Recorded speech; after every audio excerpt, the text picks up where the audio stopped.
तो अमेरिका के पास भी मिसाइलों की कोई कमी नहीं, लेकिन इस बीच एक और बड़ी खबर आपको जल्दी से बताते हैं। ईरान के तबरीज शहर में यूएस और इजराइल ने हमला किया है।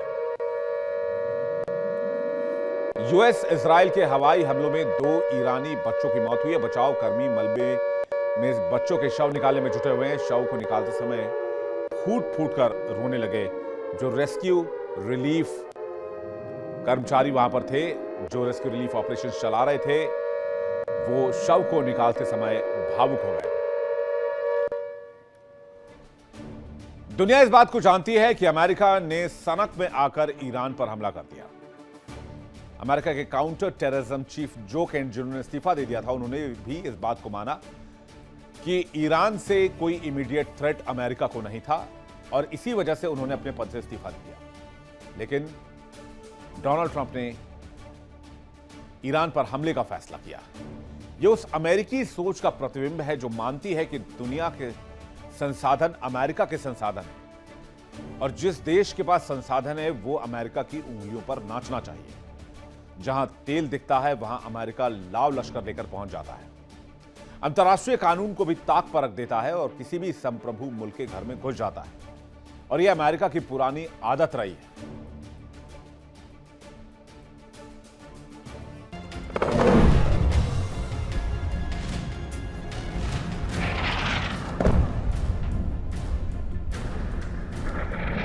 दुनिया का कोई आतंकवादी संगठन अमेरिका द्वारा फैलाई गई दहशत के सामने बहुत छोटा लगता है।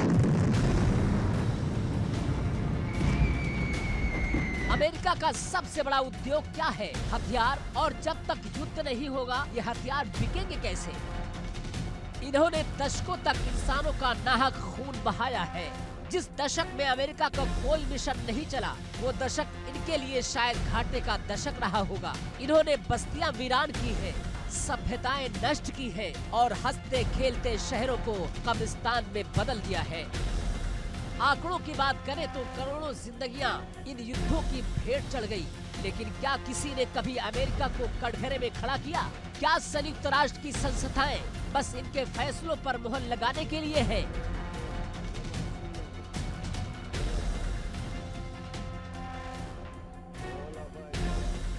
खुद को दुनिया का रक्षक बताने वाला अमेरिका वास्तव में दुनिया के लिए सबसे बड़ा दैत्य बनकर उभरा है। इनका विकास मानवता के विनाश की नींव पर टिका है।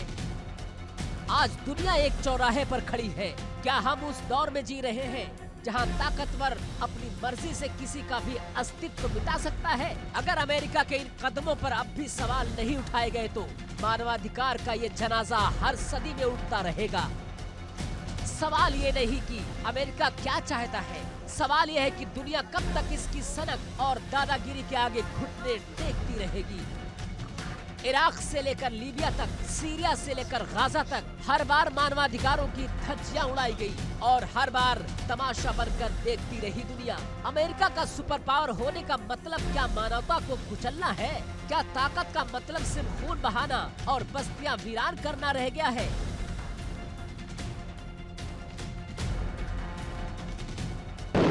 गवाह है जिसने इस दैत्य की सनक का विरोध नहीं किया वो खुद भी इसकी आग में झुलस गया। अब वक्त आ गया है कि दुनिया सवाल पूछे, आखिर कब तक ट्रंप?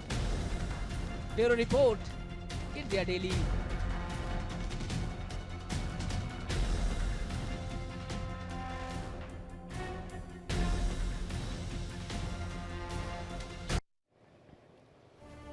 अमेरिका की इस बेवकूफी या यूं कहिए डोनाल्ड ट्रंप की इस बेवकूफी की वजह से अमेरिका को बहुत बड़ा सेटबैक लगा है। वो है अमेरिका की जेब पर नुकसान। अमेरिका को कितना नुकसान हुआ है? पहले ही 100 घंटों में जो आंकलन सामने आया है वो है भारी खर्च का आंकलन। सैन्य कार्रवाई में पहले 100 घंटे में $3.7 बिलियन खर्च हो चुके हैं। अमेरिका को हर दिन $891.4 मिलियन खर्च करना पड़ रहा है। ज्यादातर खर्च बड़ी मात्रा में हथियारों के इस्तेमाल से हो रहे हैं।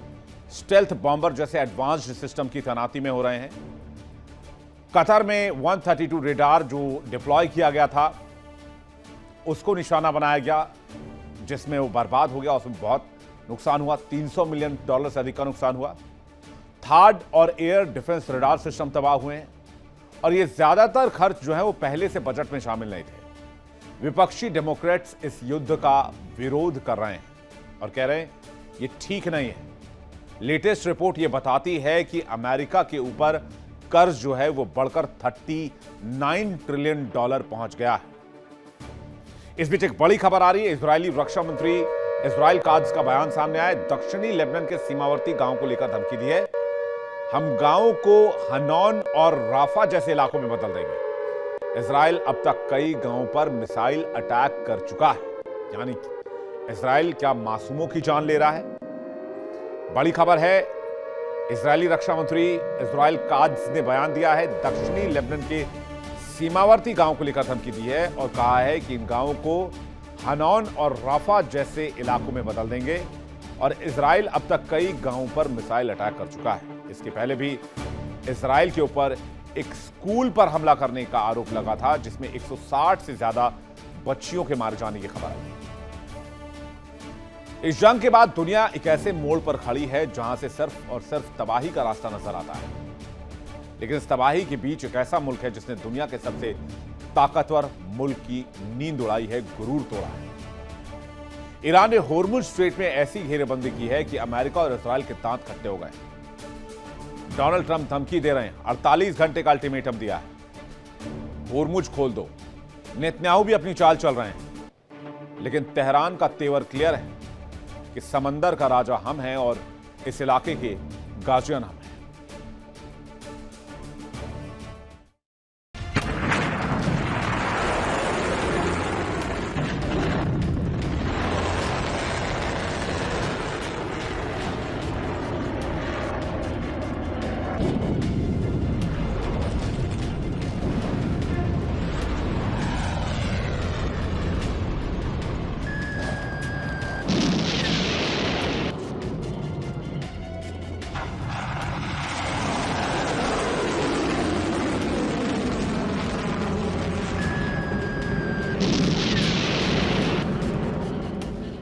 राष्ट्रपति ट्रंप ने बड़े गर्व से कहा था कि वो तेल टैंकरों को सुरक्षा देंगे, उनके साथ डिस्ट्रॉयर भेजेंगे।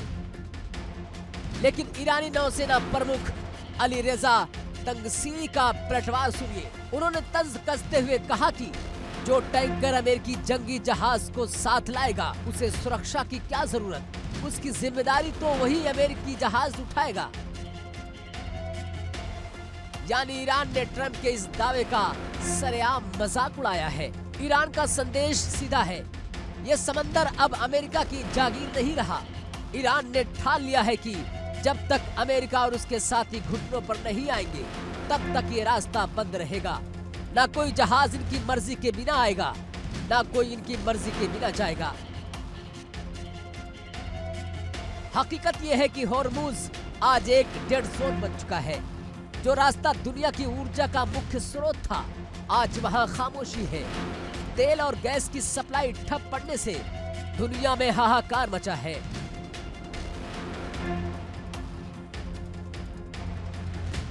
देखिए, खाली देशों पर मिसाइल और ड्रोन की बौछार हो रही है। अमेरिका और इजराइल की हर मास्टर स्ट्रोक वाली चालें फुस साबित हो रही है। नेतन्याहू की घबराहट साफ दिख रही है, क्योंकि होर्मुज की इस नाकेबंदी ने तेल की कीमतों को आसमान पर पहुंचा दिया है। क्या अमेरिका वाकई दुनिया को जंग की आग में झोंकने के लिए तैयार है, या फिर ईरान की इस कुटिल रणनीति के सामने महाशक्ति लाचार हो गई है? ईरान ने सिर्फ होर्मुज को बंद नहीं किया, उसने अमेरिका के अहंकार को भी चुनौती दी है।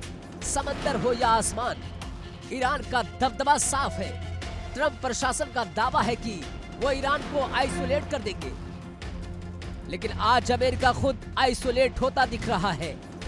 अरबों खरबों के जंगी जहाज और एयरक्राफ्ट कैरियर खड़े हैं, लेकिन ईरान की एक मिसाइल के डर से आगे बढ़ने की हिम्मत किसी में नहीं। यह महज जंग नहीं है, ये एक पावर गेम है जहां ईरान ने अपने धैर्य से सबको मात दे दी है।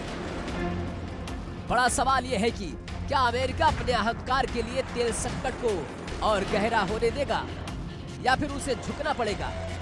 ईरान पीछे हटने को तैयार नहीं है और अमेरिका अपनी साख बचाने की लड़ाई लड़ रहा है। समंदर की ये लहरें आने वाले वक्त में किसी बड़े तूफान का संकेत दे रही है।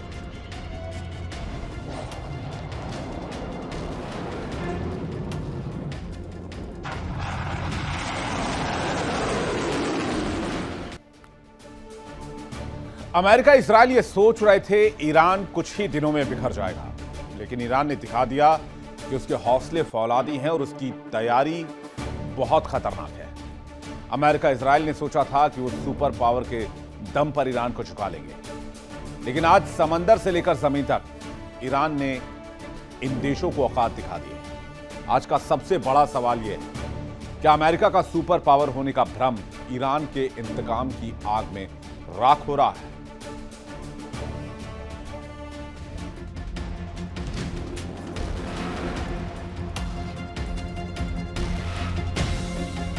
ईरान सिर्फ हॉर्मुज को बंद करके रुका नहीं, उसने डोनाल्ड ट्रंप के दावों को सीधी चुनौती दी है। ट्रंप कह रहे हैं कि वो तेल टैंकरों को रास्ता देंगे, लेकिन ईरान ने साफ कर दिया है कि एक जहाज तो छोड़िए, यहां से 1 लीटर तेल भी बिना हमारी मर्जी के बाहर नहीं जाएगा।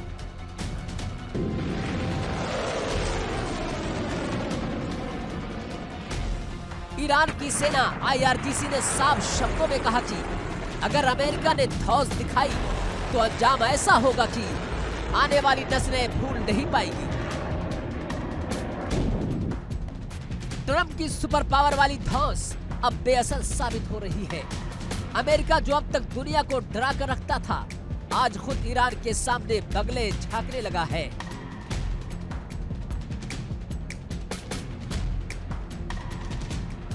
ईरान आज भी उस जख्म को नहीं भूला है।